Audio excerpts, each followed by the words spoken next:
Gitu kata-kata ini diucapkan. Kelopak mata Yao Xi bergetar dan Kaisar Qi-nya meledak. Menyapu angin kencang dan menyebabkan auranya menjadi sangat berbahaya. Dia benar-benar marah dan tidak bisa menahan perasaan seperti dia telah diberi bahu yang dingin. Hua Qingxi telah mengatakan sebelumnya bahwa Yang Kai ingin dia mengambil posisi manajer tentara Jizi. Jadi dia dengan enggan setuju. Dia datang ke High Heaven Palace untuk membahas rencana tentara dengan Yang Kai. Tetapi dia tidak mengharapkan tanggapan seperti itu. Kemana dia harus pergi? Kemana dia bisa pergi? Dia awalnya adalah wakil komandan divisi lain. Ketika dia kembali ke Laut Tujuh Kabut, dia telah menghabiskan beberapa hari mengundurkan diri dari posisi ini dan juga mengambil alih berbagai hal dengan penerus baru. Sekarang, seluruh Laut Tujuh Kabut tahu bahwa dia akan datang untuk mengambil alih posisi manajer pasukan di pasukan Jizi dan menerima banyak ucapan selamat. Meski jabatan wakil panglima tidak kecil, bagaimana bisa dibandingkan dengan manajer pasukan yang di atas 1.000.000 orang, di bawah 1 orang? Ini sudah menjadi promosi. Pada saat ini, Yang Kai benar-benar memintanya untuk kembali ke tempat asalnya? Jika dia benar-benar kembali, jika orang lain bertanya, apakah dia harus memberitahu mereka bahwa dia telah diusir oleh komandan pasukan dari pasukan Jizi? Dia tidak bisa kehilangan wajah ini. Dan begitu juga Istana Jiwa Tenang atau Kaisar Agung Jiwa Tenang. Jika 7 hari yang lalu, dia masih punya pilihan, maka pada saat ini, dia tidak punya pilihan lain. Bukannya dia telah menghalangi jalannya untuk mundur. Itu karena dia tidak menyangka Yang Kai memiliki sikap seperti itu. Dia jelas sangat membutuhkan bakat. Tetapi sekarang dia telah meninggalkannya seperti sepasang sepatu usang. Apakah dia bahkan manusia? Yao Xi merasa seperti sedang dipermainkan. Namun, rute pelariannya telah terputus. Jadi tidak peduli seberapa marahnya dia. Dia tidak langsung berkobar dan hanya bertanya dengan dingin. Apa yang kamu inginkan? Ekspresi Yang Kai tenang saat dia dengan ringan berkata, bukan itu yang aku inginkan. Seharusnya Brother Yao yang perlu mengenali posisi dan identitasnya. Yao Xi memejamkan matanya dan menarik napas dalam-dalam. Saat dia bernafas, udara di aula menjadi bergejolak. Hua Qingxi dan Bian Yuqing diam-diam gelisah.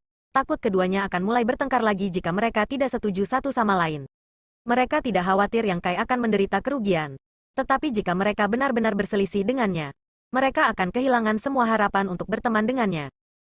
Untungnya, meskipun Yao Xi arogan dan pantang menyerah, temperamen dan kultivasinya sebenarnya cukup mengesankan. Ketika dia harus marah, ketika dia harus toleran, tidak perlu orang lain mengajarinya.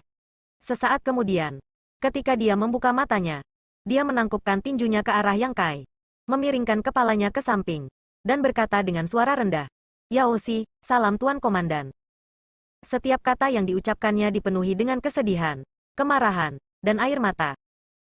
Begitu dia selesai berbicara, Yang Kai tertawa keras dan tiba-tiba muncul di depan Yao Xi. Meraih lengannya dan dengan hangat berkata, manajer pasukan Yao, kamu terlalu sopan. Mulai sekarang, kita semua adalah satu keluarga. Kita harus saling mendukung dan menjaga. Tidak perlu terlalu sopan.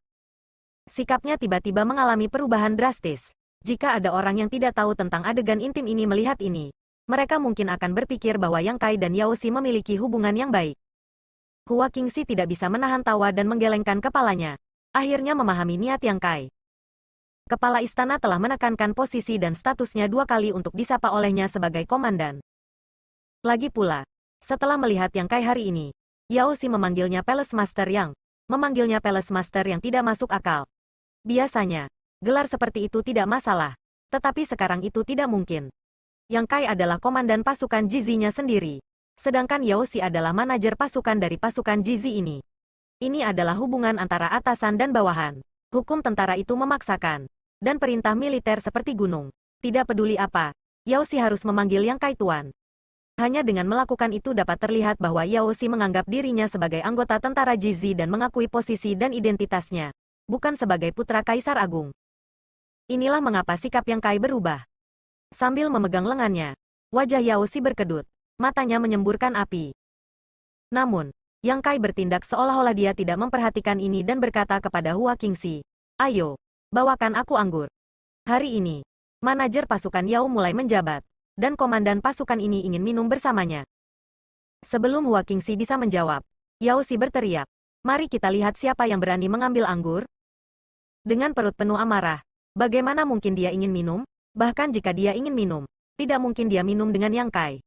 Yao Xi bersedia memanggil Yang Kai, Panglima Agung, karena perintah Kaisar Agung. Tetapi bahkan komandan pasukan tidak dapat mengganggu urusan pribadinya.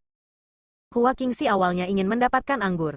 Tetapi sekarang setelah dia mendengar ini, dia tidak bisa menahan diri untuk tidak melihat ke arah Yang Kai dengan tatapan bertanya. Yang Kai tersenyum dan berkata, "Jika kamu tidak ingin minum, maka kami tidak akan minum. Mari kita duduk dan mengobrol. Di masa depan, akan ada banyak tempat di tentara yang perlu mengandalkan kamu. Meskipun kami sudah saling kenal untuk waktu yang lama, kami tidak terlalu akrab satu sama lain. Jadi..." Tuan, Yao Xi melepaskan tangannya dan berkata dengan ekspresi dingin. "Alasan saya datang ke sini bukan untuk minum dengan kamu, atau untuk mengobrol dengan kamu. Jika Tuan ingin minum dan mengobrol, lebih baik pergi ke orang lain dulu. Aku tidak punya waktu untuk menemanimu." Ketika dia pertama kali memanggil, ekspresinya agak sulit, jelas agak tidak mau. Tetapi setelah itu, menjadi lebih halus. Yang Kai terguncang olehnya dan terbatuk ringan sebelum mengangguk dengan sungguh-sungguh. "Kaisar Agung telah memerintahkan raja ini untuk membentuk pasukan Jizi saya sendiri. Meskipun ini adalah bantuan besar, itu juga merupakan beban dan tanggung jawab bagi raja ini. Harapan dan harapan Kaisar Agung adalah sesuatu yang raja ini pahami dan tidak berani dikecewakan. Hari ini, dengan bantuan Panglima Pasukan Yao, raja ini dapat dikatakan seperti harimau yang telah menumbuhkan sayap. Perang di wilayah barat cukup intens dan waktu tidak menunggu siapapun. Karena komandan pasukan Yao telah datang hari ini, mari kita diskusikan dengan cermat bagaimana membangun pasukan kita." Petik 2. Sudut mata Yao Xi sedikit berkedut saat dia melihat Yang Kai duduk. Mengambil napas dalam-dalam, Yao Xi menekan amarah di hatinya dan duduk. Hua Qingxi diam-diam memerintahkan pelayannya untuk menyajikan secangkir teh baru. Tapi itu bukan lagi jenis teh yang sama yang baru saja diminumnya. Perintah Yang Kai kepada kepala manajer dilakukan dengan cermat. Dan karena dia mengatakan akan mengantarkan daun teh ke puncak surga tinggi, dia secara alami harus mengantarkannya. "Tuan, saya tahu bahwa kamu telah berada di wilayah iblis selama beberapa tahun terakhir dan hanya tahu sedikit tentang Star Boundary. Jadi bolehkah saya bertanya apakah Tuan tahu tentang pembentukan tentara?" Pria itu tidak membuang waktu dan langsung ke intinya. Berbicara tentang bisnis yang tepat, ekspresi Yang Kai juga menjadi lebih serius. "Saya tahu satu atau dua hal tentang tempat ini. Star Boundary akan mengikuti contoh wilayah iblis dan membangun 54 legiun. Setiap tentara akan memiliki satu komandan, yang masing-masing akan memerintah 10 garnisun, yang masing-masing akan memiliki total 10 kepala garnisun. Di bawah setiap garnisun, akan ada 10 batalion. Setiap batalion akan memiliki 10 komandan batalion. Dan di bawah setiap batalion, akan ada 10 kompi, yang masing-masing akan memiliki hierarki yang jelas." Melihat bahwa dia tidak sepenuhnya bodoh, Yao Xi mengangguk ringan dan berkata, "Tuan Istana yang benar. Ini adalah pembentukan dasar seluruh pasukan. Detail spesifik mungkin berbeda untuk setiap pasukan. Tetapi secara umum, ada perbedaan yang serupa. Apakah Tuan tahu siapa yang dapat mengambil posisi kepala garnisun dan komandan batalion?" Yang Kai tersenyum dan berkata, "Bukankah itu tergantung pada kultivasi?" Yao Xi berkata, "Tahap awal tergantung pada kultivasi seseorang sedangkan tahap selanjutnya tergantung pada pencapaian pertempuran seseorang." "Pencapaian pertempuran?" Yang Kai mengangkat alisnya. Yao Xi mengangguk dan berkata, "Dengan pencapaian pertempuran yang cukup, seorang prajurit dapat dipromosikan dan naik pangkat. Tetapi jika seseorang biasa-biasa saja, mereka dapat jatuh peringkat. Itu bukan hal yang langka." Setelah mengatakan ini, ekspresinya menjadi sombong. Yang Kai tidak begitu mengerti apa yang dia sombongkan pada awalnya. Tetapi dia segera menyadari dan tersenyum sedikit. "Saya mendengar bahwa manajer pasukan Yao sebelumnya mengambil posisi wakil komandan pasukan tertentu. Saya cukup penasaran. Apa posisi manajer Yao pasukan ketika dia pertama kali bergabung?" Petik 2. Hanya wakil kepala garnisun, tampaknya telah digelitik oleh Yang Kai. Ekspresi Yao Xi menjadi lebih arogan. Tetapi ada sedikit kebanggaan di matanya. Dengan kultivasi realem Kaisar Orde Kedua dan identitasnya sebagai putra Kaisar Agung, masuk akal baginya untuk bergabung dengan tentara dan mendapatkan posisi wakil komandan garnisun. Di sisi lain, prestasinya dalam beberapa tahun terakhir sangat luar biasa. Dia telah dipromosikan dari wakil komandan menjadi kepala garnisun dan kemudian menjadi wakil komandan pasukan. Dapat dikatakan bahwa dia telah dipromosikan selangkah demi selangkah. Menakjubkan, Yang Kai memuji. Bagaimanapun, kata-kata indah tidak bernilai banyak uang. Tidak sulit untuk membiarkan Yao Xi mendengar lebih banyak pujian. Namun, Yao Xi tidak lagi memikirkan topik ini. Ekspresinya menjadi serius saat dia berkata, "Namun, Tuan benar. Ketika pasukan pertama kali didirikan, semua orang tidak memiliki prestasi.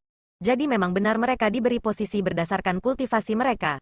Namun, posisi kepala garnisun dan komandan batalion harus dipegang oleh Master Realem Kaisar. Dan semakin tinggi kultivasi seseorang, semakin baik. Posisi penjaga bela diri setidaknya harus pada tahap Daosos. Adapun ketua tim, persyaratannya harus lebih rendah. Alam Raja Origin Orde ketiga sudah cukup. Petik 2. Yang Kai mengangguk dan berkata, saya memiliki pengalaman dalam hal ini. Ketika dia mengatakan ini, Yao Xi merasa jauh lebih baik dan meliriknya.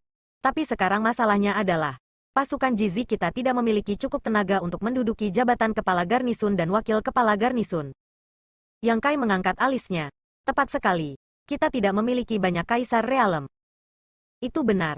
Di Istana Surga Tinggi, termasuk Tuan, ada 14 kaisar alam. Tetapi 13 di antaranya adalah alam kaisar Orde Pertama. Dengan kultivasi seperti itu, mereka hanya dapat mengambil posisi komandan batalion. Tidak mungkin bagi mereka untuk naik lebih tinggi. 14 yang mana? Yang Kai bertanya dengan rasa ingin tahu. Tidak tahu bahwa Istana Langit Tingginya memiliki 14 alam kaisar. Yao Xi membuka mulutnya dan berkata, Zhu Qing, Su Yan, Hua Qingxi, Bian Yuqing, Gu Yizhu, Aio, Qi Yue, Cai Hu, Gu Changyun, Ye Hen, Ruan Biting, Nanmen Dachun, Hou Yu. Ke-13 ini orang, termasuk Tuan, nomor 14. Yang Kai menoleh untuk melihat Hua Qingxi, yang mengangguk ringan, menunjukkan bahwa apa yang dikatakan Yao Xi benar. Alasan mengapa Yao Xi dapat memahami semua ini adalah karena Hua Qingxi telah memilah informasi sebelumnya. Ada 14 Master Kaisar Realem, yang Kai terkekeh. Di antara mereka, Ye Hen adalah Master Sekte Seribu Daun, ayah Ye Jinghan. Dia telah menerobos ke Kaisar Realem beberapa tahun yang lalu, dan Su Yan juga telah membuat beberapa terobosan dalam beberapa tahun terakhir. Ruan Biting adalah Master Su Yan di Sekte Awan Merah Domain Leluhur, jadi bakatnya cukup bagus. Ketika Yang Kai membawanya ke sini dari domain leluhur, dia sudah menjadi Master tahap Daosos Orde ketiga. Tetapi dia tidak dapat menerobos karena kendala hukum dunia. Setelah datang ke Istana Surga Tinggi, dia telah mengumpulkan banyak pengalaman. Jadi wajar saja baginya untuk menerobos. Hanya ada 12 dari mereka. Yao Xi tidak tahan melihatnya bertingkah seperti penjahat. Jadi dia langsung menyerang. Nanmen Dachun dan Hou Yu tidak dapat dihitung di antara mereka. Kecuali jika perlu. Keduanya tidak dapat memasuki medan perang. Master Arai Kaisar dan Master Artefak Kaisar keduanya adalah talenta luar biasa. Jadi siapa yang mau membiarkan mereka bertarung melawan Demon Rache di medan perang?